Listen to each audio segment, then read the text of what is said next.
Eu converso com Carlos Bucuí, que é presidente do Instituto Brasileiro de Proteção Ambiental. Boa noite, Carlos. Eu falei seu sobrenome corretamente?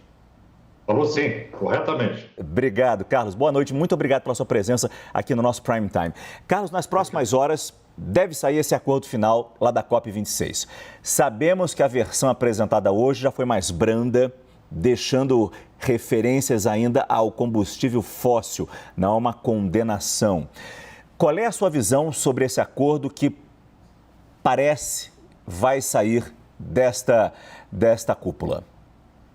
Então, a primeira questão que nós temos que colocar é o contexto geopolítico hoje. Você tem uma ascendência da China como potência global, fazendo frente à maior potência que é os Estados Unidos. Isso gera um acirramento de posições por uma preponderância política no cenário internacional, o que faz com que ambas as nações, que são as mais poluidoras, elas deixem de cumprir as metas mais rigorosas, até para não abrir mão do seu PIB, do seu modelo de desenvolvimento, nesse processo que hoje está se transformando numa nova Guerra Fria. Não é? É impressionante essa escalada de conflito entre a China e os Estados Unidos. Então, isso atrapalha a negociação. A segunda questão é o grande lobby das empresas de petróleo que fizeram, durante a conferência, uma grande abordagem para convencimento político para não abrir mão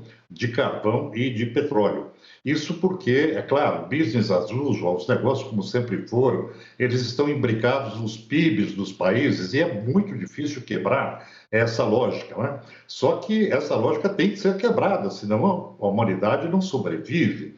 E isso os jovens estão deixando claro nessa conferência, né? Uhum. Então eu queria chamar a atenção para essa questão, que é muito discurso para pouco resultado, porque está instalado no seio dessa discussão um grande conflito de interesses entre o poderio econômico e uma transformação necessária para salvaguardar um futuro mais seguro. Uhum. É que algumas pessoas podem pensar, né? Mas se o acordo for mais brando, deve ser mais fácil de ser cumprido.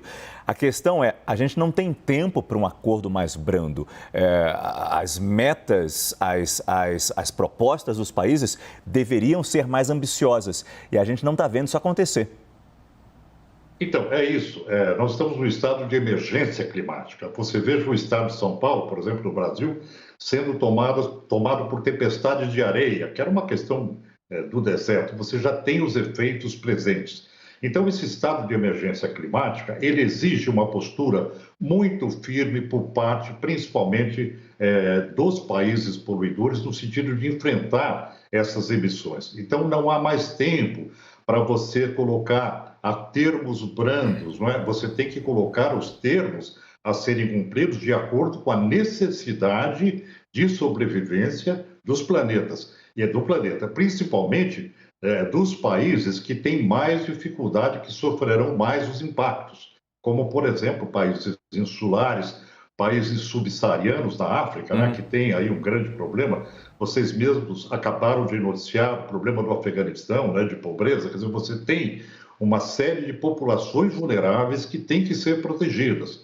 Então, esse é o grande desafio, como você fazer esse real enfrentamento no sentido de conseguir dar uma resposta à altura da demanda que é colocada pelo aquecimento global. Agora, Carlos, você falou de São Paulo e eu pergunto especificamente sobre a posição brasileira, que surpreendeu positivamente no começo da COP, quando o nosso país aceitou aquelas medidas mais duras, redução de 50% da emissão de metano até 2030 e também redução de desmatamento. Mas a notícia que a gente acabou de dar, de desmatamento recorde no mês de outubro, aparentemente joga tudo por água abaixo. Qual foi a sinceridade ou a possibilidade de nós cumprirmos esses dois pontos especificamente que o nosso país aceitou e entrou no jogo?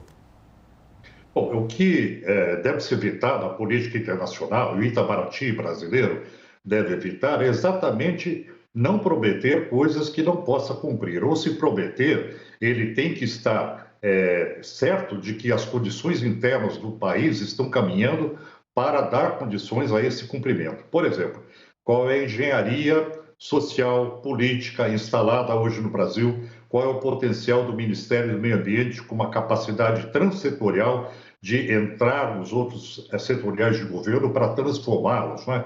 Qual é a possibilidade de você conter, na realidade, o desmatamento? Então, me preocupa muito essa distância entre o discurso e a prática, aquilo que você demonstra e aquilo que você promete, né? Nós devemos fazer essa lição de casa, até mesmo para que o Brasil mantenha uma imagem internacional positiva. O Brasil vem perdendo significativamente a qualidade da sua imagem, o que é muito ruim, não só para o país, mas também para até o próprio comércio internacional brasileiro, né?